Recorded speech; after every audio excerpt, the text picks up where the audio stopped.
Chapter 7. Try Metaphysics. After a long avoidance of the painful subject, the king and queen resolved to hold a council of three upon it, and so they sent for the princess.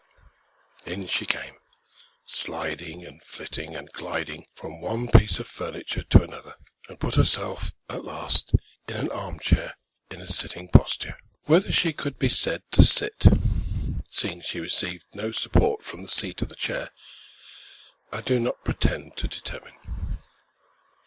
"My dear child," said the king, "you must be aware by this time that you are not exactly like other people." "Oh, you dear funny papa.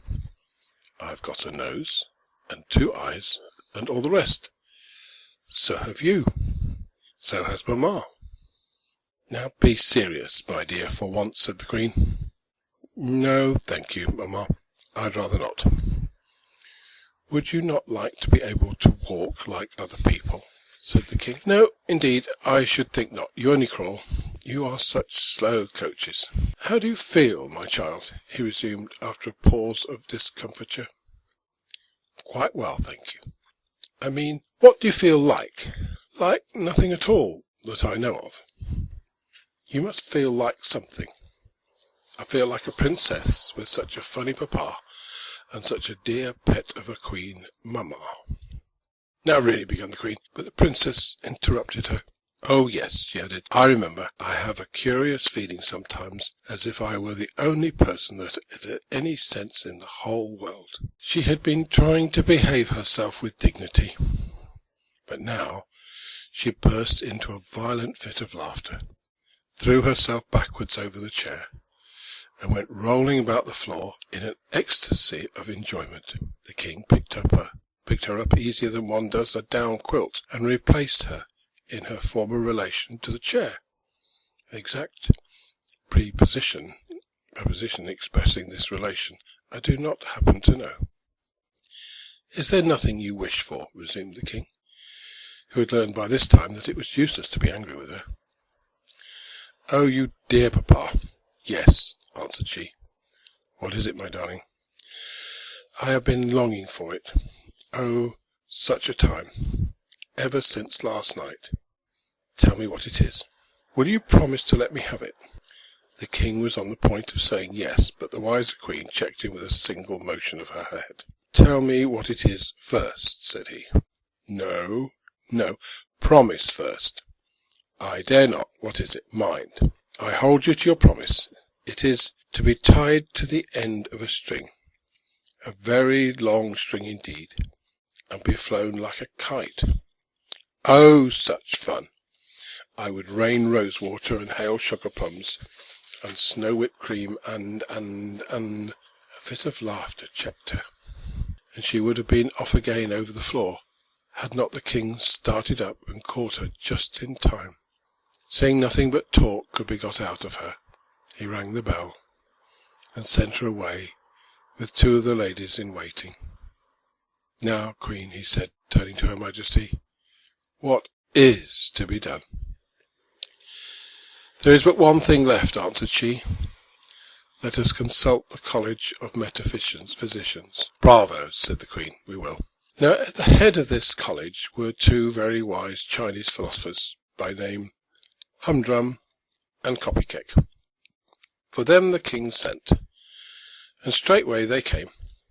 In a long speech he communicated to them what they knew very well already, as who did not, namely the peculiar condition of his daughter in relation to the globe on which she dwelt, and requested them to consult together as to what might be the cause and probable cure of her infirmity.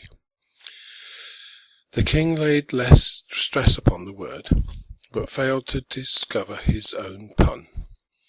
The queen laughed, but Humdrum and Copycake heard with humility and retired in silence. The consultation consisted chiefly in propounding and supporting for the 1000th time each his favourite theories, for the condition of the princess afforded delightful scope for the discussion of every question arising from the division of thought, in fact of all the metaphysics of the Chinese Empire. But it is only justice to say that they did not altogether neglect the discussion of the practical question and what was to be done. Humdrum was a materialist, and Copycat was a spiritualist. The former was slow and sententious, the latter was quick and flighty. The latter had generally the first word, and the former the last. I reassert my former assertion, began Copycat, with a plunge. There is not a fault in the princess, body or soul, only they are wrong put together. Listen to me now, Humdrum, and I will tell you in brief what I think. Don't speak, don't answer me. I won't hear you till I have done. At that decisive moment when souls see their appointed habitations, two eager souls met, struck, rebounded, lost their way, and arrived each at the wrong place. The soul of the princess was one of those, and she went far astray. She does not belong, by rights, to this world at all, but to some other planet, probably Mercury. Her proclivity to her true sphere destroys all the natural influence which this orb would otherwise possess over her corporal frame. She cares for nothing here. There is no relationship between her and this world. She must therefore be taught by the sternest compulsion to take an interest in the earth as the earth. She must study every department of its history, its animal history, its vegetable history, its mineral history, its social history, its moral history, its political history, its scientific history, its literary history, its musical history, its artistical history, above all, its metaphysical history. She must begin with the Chinese dynasty and end with Japan. But first of all she must study geology, and especially the history of the extinct races of animals, their natures, their habits, their loves, their hates, their revenges. She must... Hold, murmured Humdrum. It is certainly my turn now. My rooted and insubvertible conviction is that the causes of the anomalies evident in the princess's condition are strictly and solely physical. But that is only tantamount to acknowledging that they exist. Hear my opinion. From some cause or other, of no importance to our inquiry, the motion of her heart has been reversed. That remarkable combination of the suction and the force pump works the wrong way. I mean in the case of the unfortunate princess. It draws in where it should force out, and it forces out where it should draw in. The offices of the auricles and the ventricles are subverted. The blood is sent forth by the veins and returns by the arteries. Consequently, it is running the wrong way through all her corporeal organism, lungs and all. Is it then at all mysterious, seeing that such is the case, that on the other particular of gravitation as well, she should suffer from normal humanity? My proposal for the cure is this. Phlebotomize until she is reduced to the very last point of safety. Let it be effected, if necessary, in a warm bath. When she is reduced to a state of perfect asphyxia, apply a ligature to the left ankle, drawing it as tight as the bone will bear. Apply at the same moment another of equal tension around the right wrist.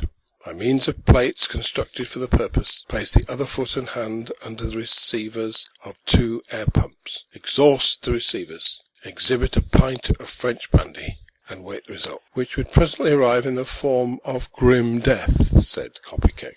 If it should, she would yet die in doing our duty, reported Humdrum. But their majesties had too much tenderness for their volatile offspring to subject her to either of the schemes of the equally unscrupulous philosophers. Indeed, the most complete knowledge of the laws of nature would have been unserviceable in her cause, for it was impossible to classify her. She was a fifth imponderable, a body sharing all the other properties of the ponderable.